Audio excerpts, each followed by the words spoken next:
Okay guys, next వచ్చేసి relations between zeros and coefficients of the polynomial. ఇది very very important 4 marks కానీ 8 marks కానీ. Okay guys, ఇక్కడ ఏంటంటే relations between zeros and coefficients of the polynomial. Polynomials first ఇక్కడ మూడు polynomials గుర్తుపెట్టుకోండి, linear, quadratic, cubic. వీటితోనే ఉంటుంది. లీనియర్ అయితే ఒక జీరో మాత్రం వస్తుంది, క్వాడ్రాటిక్ అయితే 2 జీరో, ఆల్మోస్ట్ 2 జీరోస్ వస్తాయి, క్యూబిక్ మాత్రం 3 జీరోస్ వస్తుంది. ఓకే, అర్థమైందా? ఇక్కడ లీనియర్ ఇక్కడ లీనియర్ ఆఫ్ ది పాలినామియల్ ఇందాక నేను మాట్లాడుతున్నాను 3x + b. ఇదేంది లీనియర్ పాలినామియల్, ఒక వేరియబుల్ కాబట్టి linear polynomial. Zero of the value మనం ఇందాకనే చేసినాం. ax + b = 0. Zeros of the polynomial కాబట్టి మైనస్ బి అవతల పోతే ఏమవుతుంది, ప్లస్ బి అవుతుంది. ax - b, ఈ x మనకి x వాల్యూ కావాలి కాబట్టి a అనేది ఇంటూ చేస్తుంది, అవతల పోతే ఏమవుతుంది, డివైడెడ్ బై -b/a. అర్థమైందా? అందుకే ఇక్కడ x ఏంది -b/a అంటే దీని వాల్యూ. ఇక్కడ మళ్ళీ ఇక్కడ -b/a అనేది ఇక్కడ ఇది ఫార్ములా గుర్తుపెట్టుకోండి, ఇదంతా ఫార్ములా. ఓకే, లీనియర్ కి రిలేషన్షిప్ కనుక్కోండి అన్నాడు అనుకో, ఇది ఫార్ములా. అర్థమైందా? లీనియర్ కి మనకు ఒక లీనియర్ ఈక్వేషన్ ఇచ్చి రిలేషన్షిప్స్ కనుక్కోమన్నాడు అనుకో, ఇలా కనుక్కోవాలి. ఓకే, ఇక్కడ చూడండి x = -b/a మనకు ఆన్సర్ వచ్చింది. కానీ ఇక్కడ ఫార్ములా చూడు, మైనస్ కాన్స్టెంట్ టర్మ్. చూడండి, కాన్స్టెంట్ అంటే ఎక్స్ వేరియబుల్స్ లేకుండా సింగిల్ నంబర్ తో ఉండేదాన్ని కాన్స్టెంట్ అంటాం. ఓకే, ఎక్స్ కోఎఫిషియంట్ అంటే ఎక్స్ పక్కన ఉన్నదాన్ని, ఎక్స్ పక్కన ఒకవేళ బి ఉంది, ఒకవేళ మైనస్ ఉందనుకో నువ్వు ఖచ్చితంగా డినోట్ చేయాలా. ఎక్స్ కోఎఫిషియంట్ ఏదైనా అంటే -b అని చెప్పాలి. ఓకే, అర్థమైందా? -b మైనస్ ఉన్నప్పుడు ఖచ్చితంగా నువ్వు డినోట్ చేసి చెప్పాలి. ఓకే, అర్థమైందా? ఇప్పుడు ఒక కాన్స్టెంట్ అన్నావు అనుకో, కాన్స్టెంట్ ఎంత -c అని చెప్పాలి. అర్థమైందా? x² ఇక్కడ 2 ఉందనుకో, x² కోఎఫిషియంట్ ఏది 2 అని చెప్పు. ఓకే, అర్థమైందా? ఒకవేళ x² కోఎఫిషియంట్ ఏం లేదంటే 1 అని చెప్పాలి. ఇక్కడ కూడా ఏం లేదంటే 1 అని చెప్పాలి. ఓకే, అర్థమైందా? ఒకవేళ ax² -c ఉంది. ఓకే, ఇక్కడ మనకి bx లేదు, మరి దాని వాల్యూ ఎక్కడ ఉందంటే 0 అని చెప్పాలి. అర్థమైందా? ఈ x కోఎఫిషియంట్ ఎంత ఆన్సర్ అంటే 0 అని చెప్పాలి. అర్థమైందా? అక్కడ ఏం లేదనుకో 0. ఒకవేళ ఉండి చెప్పాలి అంటే ఇక్కడ ఎక్స్ కోఎఫిషియంట్ ఉన్నది చెప్పాలి. మైనస్ ఉందనుకో ఖచ్చితంగా డినోట్ చేసి చెప్పాలి నువ్వు, లేదంటే ప్లస్ లో ఉందనుకో మామూలుగా నంబర్ చెప్తే సరిపోతుంది. ఓకే, అర్థమైందా? ఇప్పుడు చూడండి ఫార్ములాకి వెళ్ళిపోదాం. అర్థమైందా? కోఎఫిషియంట్ ఇది ఇక్కడ డిగ్రీ, మళ్ళా డిగ్రీ పవర్ ది చెప్పినాను. Okay, x = -b/a minus constant term. ఇందాక మాట్లాడుకున్నాం, కాన్స్టెంట్ అనేది సింగిల్ గా ఉన్నదాన్ని ఎవరికి వేరియబుల్ లేకుండా ఒక నంబర్ గా ఉంటుంది, అది కాన్స్టెంట్ టర్మ్. కాన్స్టెంట్ టర్మ్ ఏంది ఇక్కడ బి, అందుకే బి. ఓకే, ఇక్కడ చూడండి, ఇక్కడ మైనస్ ఉంది అంటే ఇది మనం కనుక్కున్నాం ఫార్ములా x = -b/a. కానీ ఇది ఫార్ములా, ఒరిజినల్ ఫార్ములా ఇది.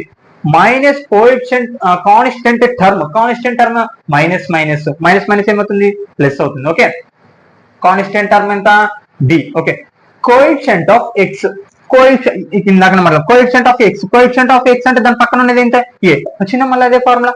అర్థమైంది? మీరు ఇది నేర్చుకుంటే కూడా సింపులే. ఓకే, అర్థమైందా? ఇది లీనియర్ కి అనమాట. ఓకే, ఇందాక లీనియర్ నేర్చుకున్నాం కదా. ఓకే, లీనియర్ కి ఎన్ని జీరోస్ ఉంటాయి, ఓన్లీ వన్ వాల్యూ మాత్రమే ఉంటుంది. Okay, quadratic polynomial let alpha beta.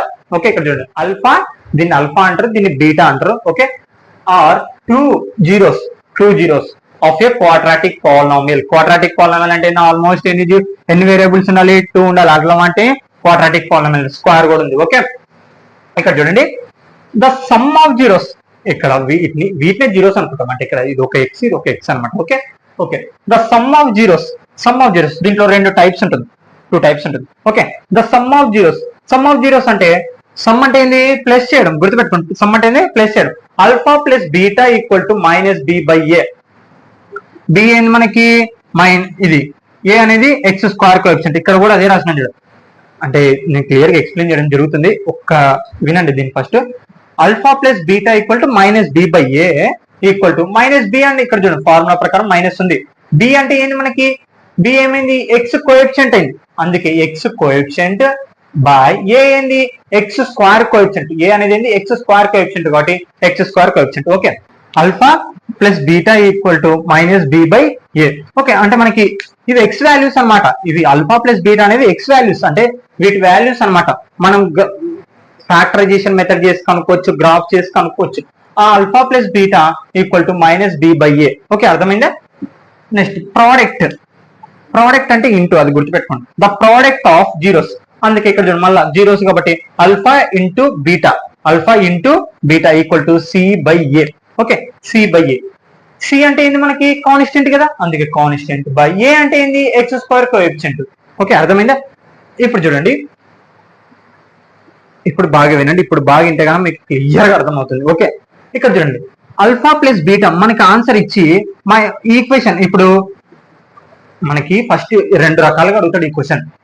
AX square plus b x plus c ఇలా ఇచ్చి ఆల్ఫా ప్లస్ బీటా కనుక్కోండి అని చెప్తాడు. Alpha beta. ఓకే, అర్థమైందా? ఆల్ఫా బీటా కనుక్కోండి అంటారు, అంటే ఏంది ఎక్స్ వాల్యూస్ కనుక్కోండి అంటారు. ఓకే, ఒకవేళ మనకి ఎక్స్ వాల్యూస్ ఇచ్చి అంటే ఆల్ఫా బీటా ఇచ్చి ఈక్వేషన్ కనుక్కోమంటారు, ఇది ఒక ప్రాబ్లం అనమాట. అర్థమైందా? ఇలా క్వాడ్రాటిక్ ఈక్వేషన్ ఇచ్చినామనుకో ఆల్ఫా ప్లస్ బీటా, మళ్ళీ కోఎఫిషియంట్ రిలేషన్షిప్ కనుక్కోమంటే ఈ ఫార్ములాలు వాడాలి. అర్థమైందా? ఇవన్నీ ఫార్ములాస్ చూడండి. ఓకే, ఒకవేళ మనకి ఆల్ఫా బీటా ఇచ్చారనుకోండి, మనం ఈక్వేషన్ తయారు చేసుకోవాలి. ఆ ఈక్వేషన్ ఎలా తయారు చేసుకోవాలి? ఆల్ఫా బీటా ఇచ్చినారు, ఇప్పుడు ఆల్ఫా బీటా ఇస్తే మనం ఫస్ట్ ఏం చేయాలి? Some of zeros.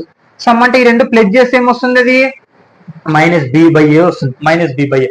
ఇక్కడ చూడండి ఏ ఉంది, బి ఉంది, సి ఉంది, ఆ మూడు ఉండే అనుకో ఖచ్చితంగా ఏమొస్తుంది? నీకు క్వాడ్రాటిక్ ఈక్వేషన్ వస్తుంది.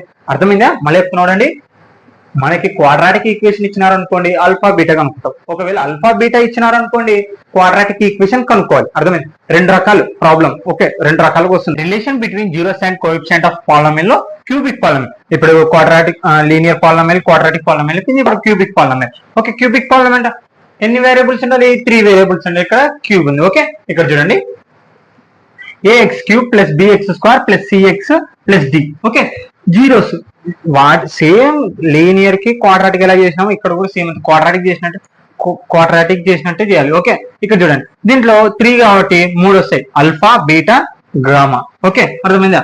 రిలేషన్స్ జీరోస్ వచ్చేసి alpha beta gamma. Okay, relations దానికి సంబంధం ఎలా అనుకున్నామో సేమే, alpha beta gamma equal to minus B by A. Product alpha into beta into gamma equal to C by A. ఇక్కడ మళ్ళా 3 కాబట్టి మనకి మొత్తము ఇక్కడ సమ్ అండ్ ప్రోడక్ట్ ఇక్కడ చూడండి alpha beta plus beta gamma plus gamma alpha equal to minus D by a. Okay, అర్థమైందా? ఇది అంత ఇంపార్టెంట్ కాదు, కానీ క్వాడ్రాటిక్ పాలినామియల్ అనేది వెరీ వెరీ ఇంపార్టెంట్. దాని నుంచి నంబర్ ఆఫ్ ప్రాబ్లమ్స్ వస్తాయి. ఇది ఒక్క ప్రాబ్లం ఉంటుంది, అది కూడా టెక్స్ట్ బుక్ లో వాళ్ళు ఏమన్నారంటే ఇది నాట్ ఇంపార్టెంట్, ఒక ప్రాక్టీస్ కి మాత్రమే, ఇది ఎగ్జామ్ కి ఇవ్వరు అని మళ్ళా టెక్స్ట్ బుక్ లో ఉంటుంది మనకి. ఓకే, అర్థమైందా? మీకు టెక్స్ట్ బుక్స్ వస్తే కన్నా చాలా సింపుల్ గా అనిపిస్తుంది అండి. ఓకే ఓకే గైస్, అర్థమైందా? క్యూబిక్ పాలినామియల్ ఇది రిలేషన్షిప్, ఇది ప్రోడక్ట్, సమ్ అండ్ ప్రోడక్ట్. దాని ఈక్వేషన్ ఎలా కనుక్కోవాలి? ఎక్స్ క్యూబ్ మైనస్ ఇక్కడ చూడండి sum alpha plus beta minus D by A. Answer వచ్చింది ఇక్కడ రాసి ఎక్స్ స్క్వేర్ రాస్తాం ప్లస్ బి ఇక్కడ చూడండి product sum and product alpha beta beta gamma gamma alpha equal to minus D by A. X minus alpha into beta gamma. Okay guys, ఇది introduction class మొత్తం వచ్చేసి. Next ఇంకా problems లేక వెళ్ళిపోదాం. మీకు అర్థమైంటది, మీకు అర్థం కాకుండా మళ్ళా వినండి. ఓకే, అర్థమైందా? స్కిప్ చేసి మళ్ళీ ఇంకోసారి స్కిప్ చేయకుండా మనసు ఓకే ఎప్పుడు వినండి, ఫోకస్ తో వినండి. ఎప్పుడైతే మీరు ఆ సబ్జెక్ట్ మీద ఎంత టైం మీరు ఎంత ఎఫర్ట్ పెడతారో అంతే ఎఫర్ట్ తో మీకు ఇస్తుంది. ఓకే, అర్థమైందా? ఒకటే గుర్తుపెట్టుకుని మ్యాథ్స్ మీకు మ్యాథ్స్ కానివ్వండి వేరే సబ్జెక్ట్ కానీ మార్క్స్ స్కోర్ పెరగాలి అంటే మీరు 8 మార్క్స్ 4 మార్క్స్ ఎలాగైనా రాస్తారు నేర్చుకుంటే ఇంపార్టెంట్ క్వశ్చన్. కానీ స్కోర్ పెరగాలంటే మీకు ఖచ్చితంగా 1 మార్క్ 2 మార్క్స్ నేర్చుకుంటే మాత్రమే మీ స్కోర్ పెరిగేది. Okay guys, thank you all of you. Next problems లోకి వెళ్ళి